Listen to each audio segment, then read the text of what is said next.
Hey guys, it's Coach Justin here, and if you're watching this video, chances are you've been using positive affirmations. Maybe saying them every morning, before bed, or listening to them on the go, but you're still stuck. The confidence, the clarity, the income, the transformation you're looking for isn't quite there. And you might even be wondering if affirmations are overhyped self-development bullshit. But here's the thing, affirmations do work only if you use them the right way. So today, I'm going to reveal the 4 biggest mistakes I see people make when using affirmations and how to fix them to create real, tangible results. And trust me, you want to stick around for number 3 and number 4 because no one else in the personal development industry is teaching them. If this is your first time watching, welcome. I'm Justin Grimer. I've been a mindset coach for 8 years, worked with over 2,000 clients, and I was business partners with Bob Proctor for 6 years.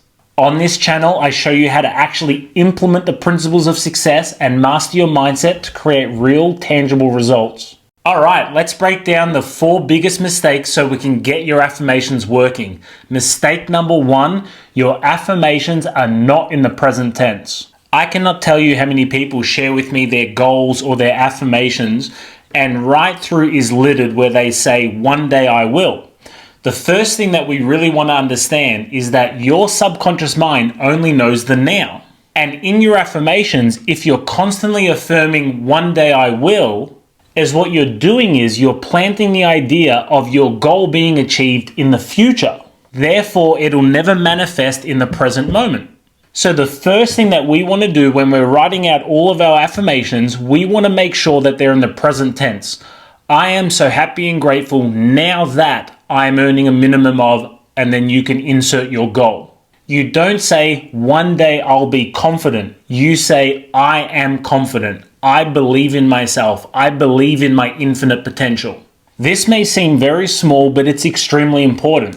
And everything that I teach you here, even though some of them may seem very tic-tacky, can literally be the difference between putting in the exact same amount of effort, studying personal development, stopping every 2 hours for your affirmations, screaming positive affirmations in the mirror, taking action, and literally 100 times different in your tangible results. I've had clients come to me who have literally doubled and tripled their income just by understanding these basic principles, putting in the exact same amount of effort, however, creating exponential change in their results. The second biggest mistake I see people make is they're writing down, they're affirming what they don't want instead of what they want.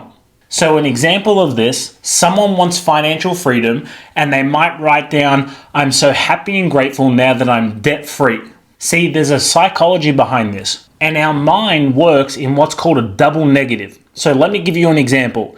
If I say to you, "Do not think of a blue car." Whatever you do, don't think of a blue car. The last thing that I want you to do is think of a blue car. Irrespective of me saying not to or don't, you think of a blue car because the words blue car activate a picture of a blue car in your mind. Now, it's a different blue car for you than it is for me. However, nevertheless, it's a blue car. So back to our example of becoming debt-free, if someone writes out, "I'm so happy and grateful now that I'm free of debt," even though they're saying free of, when they say debt, a picture of debt flicks up on the screen of their mind. So unconsciously is what they're actually doing is they're planting the idea of what they don't want in their subconscious mind instead of planting the idea of what they want.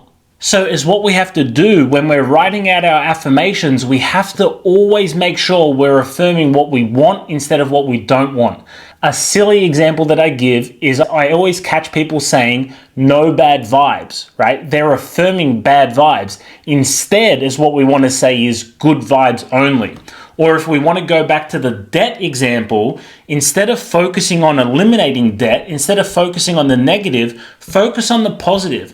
Write yourself out an income goal. "I'm so happy and grateful now that I'm earning a minimum of X." Insert how much you'd like to earn. "I'm so happy and grateful now that I'm earning a minimum of," insert your weekly goal. Let's say it's $20,000 a week, and I love it as my bank account keeps going up and up and up.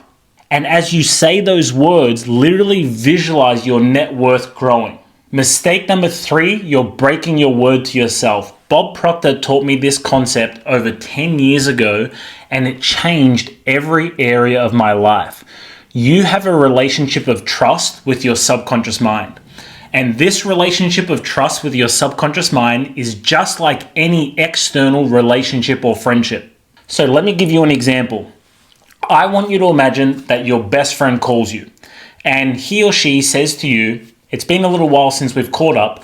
Let's go out for dinner tonight, 7 p.m., this restaurant." And of course, you're going to go to the restaurant. You take your friend on their word. So you get dressed and you drive down to the restaurant. It gets to 7 p.m., they're not there. 7:15, 7:30, you're worried. They've never done this to you before. You're calling them, their phone's off. You wait an hour, and after an hour, you say to yourself, "Well, I've got to go home." You go home, your friend calls you the next morning and they say, "Oh my God, I'm so sorry. I got caught up at work. My phone died. I had no means to call you. I'm so sorry. Dinner's on me tonight. Let's do dinner again." And they've never lied to you before, so you say, "Okay, fair enough." And you go to dinner that night again and they do the exact same thing. I want you to honestly ask yourself, how many times does this friend have to do that to you before you say to yourself, even if it genuinely is a mistake, I'm not going to the restaurant? Now, I've given this example literally thousands of times, and I've had some people say, "Well, if someone done it to me once, there's no excuses. I wouldn't trust them again." I've had other people say 5 times, 10 times, 15 times, but the truth is, eventually you'll stop going. Eventually, that person's word will mean so little to you that you do not trust what they're saying. The truth is, most people are doing that to themselves. Most people are saying, "I'm going to wake up at 5 a.m. tomorrow morning." And then their alarm goes off at 5 a.m. They snooze, they snooze, they snooze, they sleep in. Then they say, "I'm going to start reading this book," or "I'm going to post on social media," or "I'm going to reach out to this client," or "I'm going to start this business." And they're constantly breaking their word to themselves. Then they're taking their affirmations, and we want to remember this. When we write our affirmations, this is an idea that's outside of us, okay? This is an idea that we do not yet believe, that we're trying to turn over to our subconscious mind. So we write the affirmation out: "I am confident, I am disciplined, I am consistent, I am a goal achiever," and we're singing the positive affirmations in the mirror. However, we're coming from a place of diminished trust. This is the root of low confidence. This is the root of low self-worth. This is the root of a lack of discipline, but it is also the root of your affirmations not working.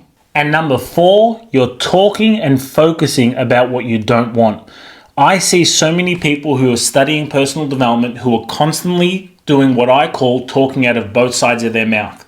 On one side of their mouth, they're positive, they're singing positive affirmations in the mirror, they're doing breath work. And then from the other side of their mouth, they say, "Oh, well, I'm just going to call up my friend and I'm just going to vent about what's going on at work. I'm just going to vent about the economy. I'm just going to talk about what's going on in my business because it helps me get it off my chest." This is one of the greatest lessons that I ever learned. Every word that you speak is an affirmation. Every thought that you think is an affirmation. So what I see most people do is, like I said, from one side of their mouth, "I am confident, I am brave, I am abundant, I have infinite potential." And then from the other side of their mouth, they're constantly talking about what they don't want. They're constantly breathing life into what they don't want. You have to create synchronicity in what you're doing. You have to take your goal and you have to take your self-image, you have to take your affirmations, and you have to use them as your greatest accountability partner. Breathe life into what you want instead of constantly breathing life into what you don't want. I did this personally for 3.5 years. Anyone who's been following me for a little bit knows my story. There was a time I was a carpenter. I was working 65 to 70 hours a week. I always tell people I was run down, I was stressed, I was fed up and just about ready to give up. I studied this material for the best part of 2.5 to 3 years. I read all the books. I attended the seminars. I shouted positive affirmations in the mirror. I was a walking, talking encyclopedia of this knowledge. And one of the biggest mistakes that I would make is I was wearing different hats for different areas of my life. I had the personal development hat. And when I was wearing the personal development hat, I was positive, I was optimistic, I was all about success. Then I would have the hat where I was complaining about my results, complaining about my boss, complaining about my present circumstances. And what I didn't realize is what I was doing was every time I was complaining, I was breathing life into what I don't want instead of what I want.